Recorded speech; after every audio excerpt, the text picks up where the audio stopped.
You're making your baby's next meal harder right now, and you don't even know it. That spoonful you're about to offer, the timing you've chosen, the way you're sitting, even the expression on your face, all of it is either building your baby's relationship with food or quietly breaking it down. In the next few minutes, I'm going to walk you through 5 feeding patterns that are silencing your baby's natural hunger wisdom.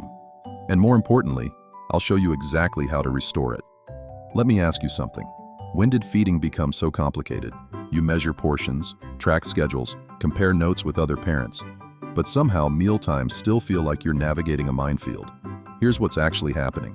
The problem isn't the food. It's not even your baby. It's the disconnect between what your baby's body is trying to tell you and what you've been taught to do. Because feeding isn't a task to complete. It's a conversation.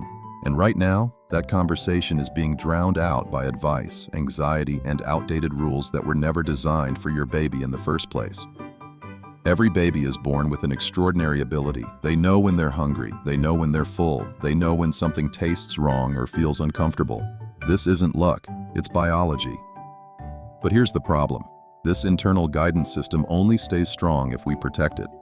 And these 5 mistakes, they don't just interrupt feeding, they teach your baby to stop trusting their own body. Mistake number 1. Finishing the portion no matter what. Picture this. You've prepared 4 ounces. Your baby takes 3 and turns away. But you've read that babies this age need 4. So you try again. You bounce them. You sing. You switch positions. And eventually, maybe they take that last ounce. Not because they're hungry, but because you're persistent. Now here's what's happening in that moment that you can't see. Your baby's stomach has stretch receptors. When those receptors signal fullness, a message travels to their brain, I'm done. But when you override that signal, you're teaching their nervous system something dangerous. Ignore your body, listen to me instead. And once that lesson takes root, it doesn't just affect this meal, it affects how they'll eat for years. Developmental research shows us that babies who are regularly encouraged to eat past their satiety cues start showing confusion around hunger signals by toddlerhood. They'll say they're hungry when they're bored. They'll ignore fullness because they've learned that adults know better. This is how eating disorders begin, not with teenagers, with babies, in high chairs, when well-meaning parents just wanted them to finish the portion. Here's how you shift this. Prepare the amount your baby typically eats. Offer it calmly. When they turn away, pause. Count to 5. Offer one more time gently. If they refuse again, you're done. Trust that. Even if there's food left, even if it's less than yesterday, because today, their body needed less. And teaching them to honor that is worth more than any ounce of formula or spoonful of puree. Mistake number 2, feeding on a rigid schedule instead of reading cues. 3 hours between feeds. Every parenting resource says it, so you set timers, you watch the clock, and when your baby cries at 2.5 hours, you distract them, hold them off, because it's not time yet. Or maybe they're calm at the 3-hour mark, so you wake them and feed them anyway, because the schedule says so. Here's what nobody explains. Schedules are averages, loose frameworks, but your baby's needs change daily, even hourly, based on growth spurts, sleep quality, temperature, activity level, and developmental leaps. When you prioritize the clock over their cues, you're training them to disconnect from their own hunger. And worse, you're adding stress to something that should feel natural. Let me tell you what stress does to digestion. When your baby's nervous system is in fight or flight mode, and yes, hunger can trigger that, their body diverts resources away from digestion. Blood flow decreases to the stomach. Enzyme production slows down. Even if they eat, they absorb less. This is why some babies seem to eat plenty but still struggle with growth. It's not the amount going in, it's how their body is processing it, and forcing food when they're not physiologically ready creates exactly that stress response. Here's a better approach. Use the schedule as a guide, not a rule. Learn your baby's hunger cues. Rooting, sucking on hands, increased alertness, fussiness that escalates. These are your real signals. And here's the part that surprises parents. When you start responding to cues instead of the clock, feeding often naturally spaces out to around that 3-hour mark anyway. But some days it's 2.5, some days it's 4. And that flexibility, that responsiveness, is what keeps their hunger signals sharp. Mistake number 3. Introducing textures too slowly out of fear. Your baby is 7 months old. You're still on smooth purees. No lumps, no chunks. Because every time you've tried anything thicker, they gagged. And gagging looks like choking. So you pull back, blend it smoother, keep them safe. Except here's what you need to understand. Gagging is not choking. Gagging is a protective reflex. It's your baby's way of moving food that's too far back toward the front of their mouth. It looks dramatic. It sounds scary, but it's actually their system working perfectly. And when you avoid textures because of gagging, you're missing a critical developmental window. Between 6 and 10 months, babies are neurologically primed to learn oral motor skills, chewing, moving food around with their tongue, managing different consistencies. But these skills don't develop automatically. They develop through practice.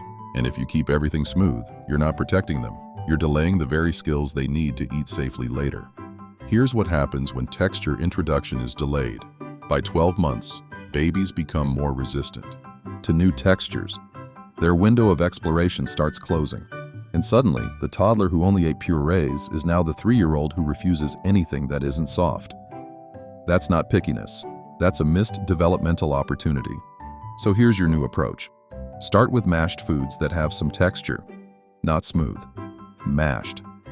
Let there be small, soft lumps. Expect gagging. Stay calm. Your reaction teaches them whether this is dangerous or normal. If you panic, they panic. If you stay neutral, they learn this is just part of eating. Move to soft chunks by 8 months. Things they can gum. Steamed carrot pieces, ripe avocado, banana. Sit with them. Stay close. But let them explore. Every gag is their system learning. Every cough is them figuring it out. And within weeks, you'll notice the gagging decreases. Not because you made food safer, because they got more skilled. Mistake number 4, using food to stop every cry. Your baby fusses. Your first instinct is to offer a bottle or breast. It works. They calm down. So you do it again and again, until feeding becomes your primary tool for emotional regulation. Here's the problem with that pattern. Babies cry for dozens of reasons: overstimulation, tiredness, discomfort, loneliness, the need to move. And when we respond to all of it with food, we blur a crucial boundary. We teach them that internal discomfort, any kind, is solved by eating. And that lesson doesn't stay in infancy. It becomes the foundation for emotional eating in childhood and adulthood. Research on appetite regulation shows that children who are frequently fed in response to emotional distress rather than hunger show weaker interoceptive awareness by age 3. Interoceptive awareness is the ability to accurately sense what's happening inside your body: hunger, fullness, emotion, pain. When that ability is weak, everything feels the same, and food becomes the answer to all of it. So how do you tell the difference between a hunger cry and something else? Here's a simple framework. Hunger cries escalate. They start fussy and build to urgent. They don't calm with holding or rocking. In fact, being held without food makes them more agitated. They root. They turn toward your chest or the bottle. They suck intensely on anything near their mouth. But emotional or sensory cries, they de-escalate with comfort. Hold your baby close. Rock gently. Offer a pacifier or your clean finger to suck on for comfort, not feeding. Dim the lights. Reduce noise. Now watch. If they settle, even partially, that wasn't hunger. You just met a different need. And critically, you taught them that comfort doesn't always come from food, that their emotional state can be regulated in other ways. This distinction is one of the most powerful things you can teach your baby, and it starts with you pausing before you feed, asking, is this hunger or is this something else? Mistake number 5, avoiding foods because of one bad reaction. Your baby tries sweet potato. They make a face, push it away, spit it out. So you think, okay, they don't like sweet potato. You move on. Try something else. And sweet potato never comes back. Here's what you just did. You interpreted a normal exploratory response as a permanent rejection. And you closed the door on a food that could have become a favorite. Because here's what taste research tells us. Babies need between 8 and 15 exposures to a new food before their brain categorizes it as safe and familiar. That's not 8 big servings. That's 8 times seeing it, smelling it, touching it, taking one bite, even if they spit it out every single time. Think about it like learning a language. The first time you hear a foreign word, it sounds strange, harsh, uncomfortable. But after hearing it 10 times, 20 times, it starts sounding normal. Your baby's taste system works the same way. New flavors are neurologically flagged as unfamiliar. And unfamiliar feels unsafe, so they grimace, they reject. But that's not dislike. That's caution. And with repeated safe exposures, that caution fades. The flavor becomes known, and known becomes accepted. Here's your action plan. When your baby rejects a food, note it. Then offer it again 3 days later. Same food. No pressure. Just one bite. Keep your face neutral. No cheering. No disappointment. If they refuse, fine. Try again in another few days. Do this for at least 10 exposures before deciding they truly don't like it. And here's what parents find when they commit to this. Foods that were rejected 15 times suddenly get eaten on try 16. It's not that the baby changed their mind. It's that their brain finally filed that flavor as safe. One parent I know offered peas 12 times over 6 weeks. Every time, her son pushed them away. But she stayed calm, just kept offering. 1 pea, no pressure. On the 13th try, he ate 3. Now at 18 months, peas are one of his preferred vegetables. Not because he suddenly loved them, because she trusted the process long enough for his brain to catch up. So let's bring all of this together. 5 mistakes. 1 theme. You're overriding your baby's internal wisdom, pushing portions they don't need, feeding by the clock instead of their cues, avoiding textures out of fear, using food for emotional comfort, giving up on foods too soon. Every single one of these patterns teaches your baby the same lesson. Don't trust yourself. Trust me. And that lesson, it doesn't just affect feeding, it affects confidence, independence, self-regulation. All of it starts here. But now you know how to rebuild that trust. Let them stop when they're full. Feed when they signal hunger, not when the clock says so. Introduce textures gradually but consistently. Pause before feeding to check if it's really hunger. Offer rejected foods again and again without pressure.